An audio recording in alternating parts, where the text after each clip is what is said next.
নাস্তাগুলো কত সুন্দর হয়েছে, একেবারেই নরম, সব তুলতুলে, আর ভেতরে পুরো একেবারেই পুরে ঠাসা। এই যে দেখে নিশ্চয়ই বুঝতে পেরেছেন যে কত সুন্দর হয়েছে। এই যে, আর খুবই ফুলকো হয়েছে এবং অসংখ্য লেয়ারও হয়েছে নাস্তাগুলোর মধ্যে। এই যে, নমস্কার বন্ধুরা, আজ আমি আপনাদের এক বাটি আটা দিয়ে দারুণ মজার একটি টিফিন রেসিপি শেয়ার করব। আপনারা বাচ্চাদের টিফিন থেকে শুরু করে এবং মর্নিংয়ে ব্রেকফাস্টেও খেতে পারবেন, সাথে কয়েকটি সবজি মিশিয়ে। পুরো দুর্দান্ত হয়, মাত্র 5 থেকে 10 মিনিট টাইমেই আপনারা বানিয়ে নিতে পারবেন। এর জন্য পুরো রেসিপি দেখতে থাকুন, আশা করি খুবই ভালো লাগবে। এবং চ্যানেলে নতুন বন্ধু হয়ে থাকলে অবশ্যই চ্যানেলটিকে সাবস্ক্রাইব করে নেওয়ার অনুরোধ থাকলো।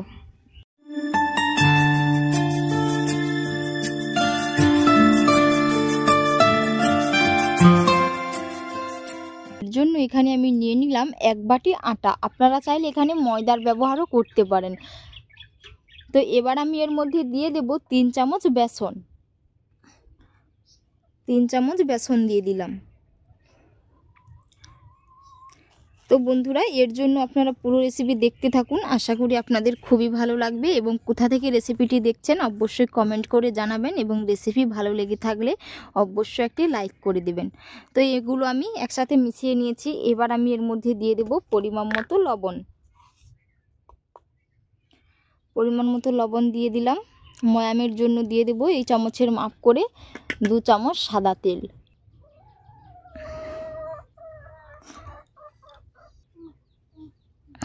এবার আমি এটাকে হাত দিয়ে ভালো করে মিশিয়ে ময়াম করে নেব।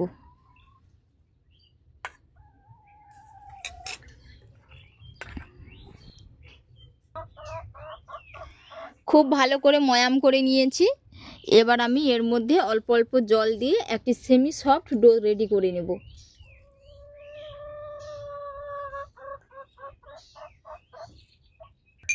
খুব সুন্দর করে একটি সেমি সফট ডো রেডি করে নিয়েছি। এবার আমি একটি স্টাফিং বানিয়ে নেব। তো এটাকে কিছুক্ষণের জন্য ঢাকা চাপা দিয়ে রেস্টে রেখে দেব 10 মিনিটের জন্য। স্টাফিং রেডি করার জন্য এইদিকে আমি 3টে আলু নিয়েছি। আলুগুলো খুব ভালো করে সেদ্ধ করে নিয়েছি। এবার আমি একটি গ্রেটারের দ্বারা আলুগুলো গ্রেট করে নেব। আপনারা চাইলে ম্যাশার দিয়েও খুব ভালো করে ম্যাশ করে নিতে পারেন।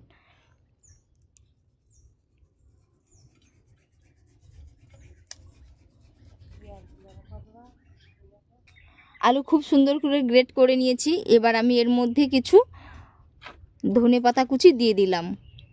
এবার দিয়ে দিব মটরশুঁটি কুচি। আপনারা চাইলে এখানে পালং শাকও কুচি করে অ্যাড করতে পারেন, দিলে কিন্তু খেতে দারুণ লাগবে। এবার দিয়ে দেব গ্রেট করে রাখা গাজর।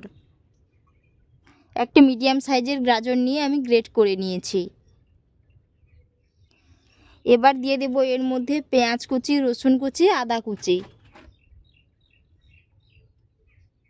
এবার আমি এর মধ্যে কিছু গুঁড়ো মশলা অ্যাড করে নেব। পরিমাণ মতো লবণ দিয়ে দিলাম। 1 চিমটে হলুদের গুঁড়ো। এবার দিয়ে দেব লঙ্কার গুঁড়ো। আপনারা চাইলে এখানে কাঁচা লঙ্কা কুচিও অ্যাড করতে পারেন। 1/2 চামচ আমচুর পাউডার দিয়ে দিলাম। কয়েকটা গোটা জিরে দিয়ে দিলাম। এর মধ্যে আমি আর কিছু মশলা অ্যাড করব না। এবার আমি এগুলো ভালো করে মিশিয়ে নেব। তো বন্ধুরা, আপনারা চাইলে এর মধ্যে ধনের গুঁড়ো, জিরের গুঁড়ো, চাট মশলা এসব অ্যাড করতে পারেন আপনাদের পছন্দ অনুযায়ী, এটা পুরোপুরি অপশনাল। এবার আমি ভালো করে মিশিয়ে নেব। ডোটা আমি 10 মিনিটের জন্য রেস্টে রেখেছিলাম, একেবারেই সফট হয়ে গেছে। এবার আমি এর থেকে লেচি কেটে নেব। খুব বেশি বড়ও না এবং খুব বেশি ছোট না, এই রকম মিডিয়াম সাইজ করে লেচিগুলো কেটে নেব।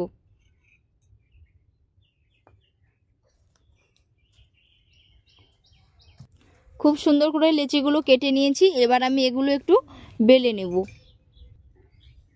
আপনারা চাইলে অল্প করে একটু আটা ছিটিয়েও বেলে নিতে পারেন। তো আমি যেহেতু তেল দিয়েছি ময়ামের জন্য, তো আর আমি আটা কিংবা ময়দা ছিটালাম না।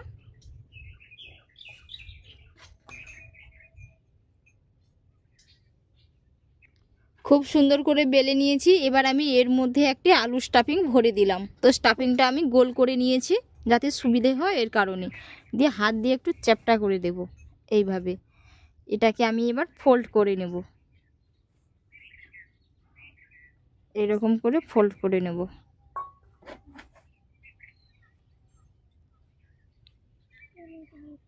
এই যে